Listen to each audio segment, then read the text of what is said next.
Hey, happy weekly training. Okay, so I want to touch base on a couple things that I read in the comments and chats in Slack this week. And so we are just going to dive in. So, first, the most tangible being motivation and creativity and figuring out like what to eat. So, right now, collectively and energetically, and this may be, it may come off woo woo to you.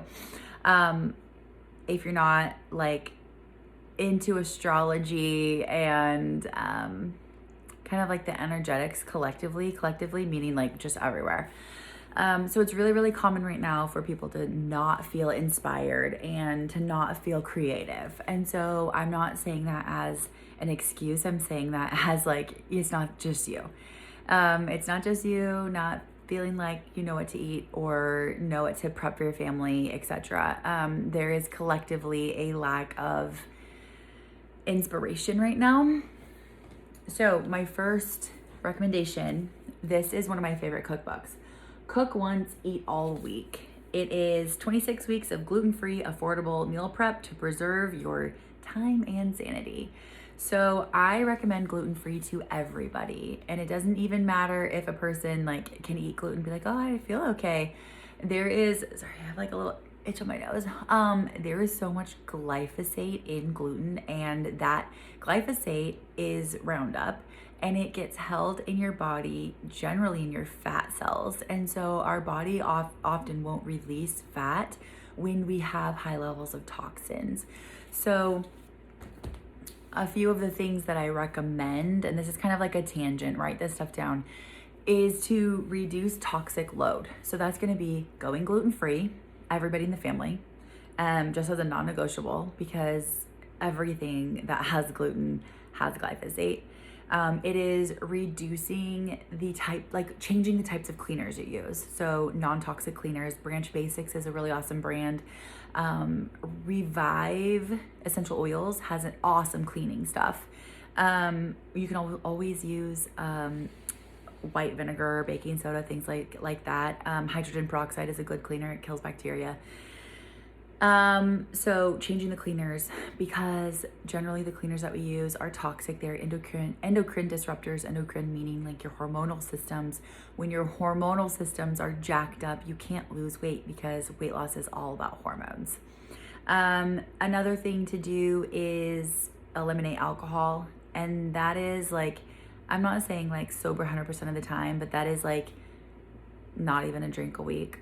Alcohol is another one that is going to, one, cause inflammation, but two, it definitely promotes holding on to fat. It's also a neurotoxin, so it's killing your brain. So another way to decrease toxic load is to be on the supplement called Purify. And Purify is a very gentle cellular detox. There's no like GI symptoms. It's literally helping your body release the toxins from your fat cells and from your liver, and does so very gently. There generally aren't any side effects. A lot of times they're like a more aggressive detox, which I do promote a 21-day detox through Biogenetics. There's usually a headache with the first week because it's like an aggressive detox. This one's very, very gentle. Purify is part of the brand 3, the supplements that I am literally obsessed with, that I'm never using anything else again, as far as like what they are offering, which is like a multivitamin that has trace minerals, omegas, probiotic, and digestive enzyme. They have an awesome collagen that actually stimulates your body to make collagen itself. And after the age of 30, we generally don't make collagen.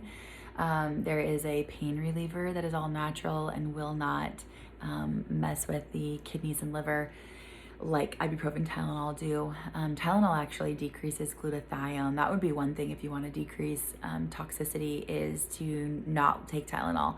Tylenol decreases glutathione. Glutathione is a precursor for detoxification pathways.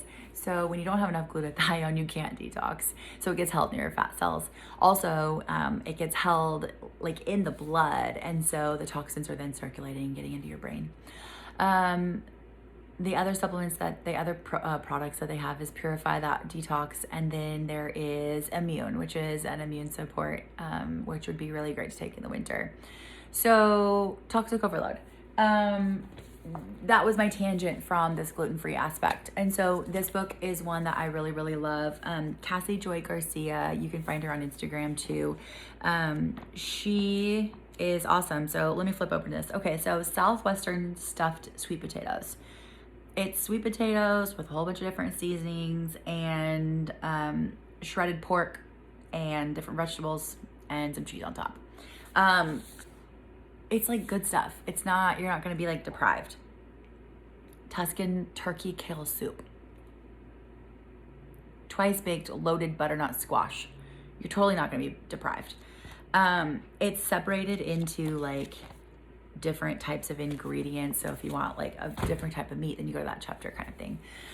The other one that I would recommend is Julie Bauer's Paleo Cookbook. So she is Paleo OMG on Instagram, and hers again are gluten-free. Paleo is also going to be without grain. A lot of times grains are pro-inflammatory for people, and anyone who has inflammation with grains is then going to be puffy and look more chubby. Inflammation can look like fat, even though it's not. So those are two cookbooks that I recommend for you. What I love about Cassie Joy Garcia's is that it gives you like, this is what you're going to do this week. And it's like, this is what you're going to buy. This is how you're going to prep it. This is what you're going to eat. This is how you're going to, like, you do most of the prep in one day, and then you like kind of reheat some of the stuff and put it together. And it's like super awesome. You're going to love this. Okay. So those would be my recommendations, because you don't have to think of it all. The other thing that you could do is get like HelloFresh, things of that nature. But if you want to just make food, save money, I definitely recommend one of those cookbooks, or both of them actually. Okay, so from there, we talked about toxins randomly. I've been wanting to get more into like toxic overload anyway, but I do think that everybody needs to do a detox every 6 months, whether you're going to do like a more aggressive one like biogenetics would be like every 6 months, or getting on Purify 3 months at a time, then off for 3 months, then on for 3 months, off for 3 months. Those would be my recommendations for literally everybody, because we have so many toxins in our water, in our air, in our food. You really like don't even know where the things are coming from, because the regulations for labeling on our food products, the regulations are trash. So, okay, so that was step 1 of what I wanted to talk about. Step 2, events. I know that before Thanksgiving, I brought up this conversation that I want to have it again. So one of my things, like pillars, a quote that I tell myself all the time, because I'm on this journey too. Like, it's always a journey. It's never going to be like, oh, I made it, now I can eat whatever I want. It's like, no, because that's when you backslide. Because the quality of our foods are just subpar. That's another reason to be on a multivitamin that is high absorbency and high potency. But our foods are just subpar. Like, a lot of the things, like in other countries, there are not as many additives, much more natural. Like cream cheese in France is literally like cream, milk, some salt, maybe some enzymes. Like here, they also have like guar gum and carrageenan and all kinds of like different things added to it. And so really, like, if we look at the statistics of how many obese and overweight people are in the United States, it's about 80% have either metabolic disease, which would be like diabetes, hypertension, prediabetes, things of that nature, non-alcohol fatty liver disease, obese, overweight, 80%. So if you want to eat like the 80%, you're going to be like the 80%. You are what you eat. And there's just no way of getting around that. And so it really comes down to like accepting and understanding, like, I'm going to eat different the rest of my life. And I may not fit in at the pizza party, and I may not XYZ, whatever. Relationships may change. They may. That's just going to be part of it, because food is such a central part of our community building and our families. Relationships are going to change. There's going to be pushback. There just is. But if we continue to eat like everyone else, the 80%, we are going to be the 80%. We are going to have metabolic disease. We are going to be overweight and or obese, period. Like, I wish there was another way to get around it, but there just isn't. So if you want to be in the 20%, you are going to have to eat other things. And it is going to be omission, unless having a cookie isn't going to trigger you. For a lot of people, if they're at, say, like a birthday party and they have a cupcake, and then they're just going to sabotage the rest of their day, the rest of their weekend, the rest of their week, and they're just like, oh, okay, whatever, like, well, I did it. And then it's like so hard to get back on track. So it's figuring out like what type of person are you? Personally, I am an abstaining, omitting person. I can do some like paleo type of like sweets or things of that nature, or I can do some like non-dairy dark chocolate. I can do like a bite of something that Aylin is having, generally, which is keto and or paleo anyway. But I just don't partake, and that is what I have needed to do for me, and that's how I've stayed on track, and that is what's worked for me.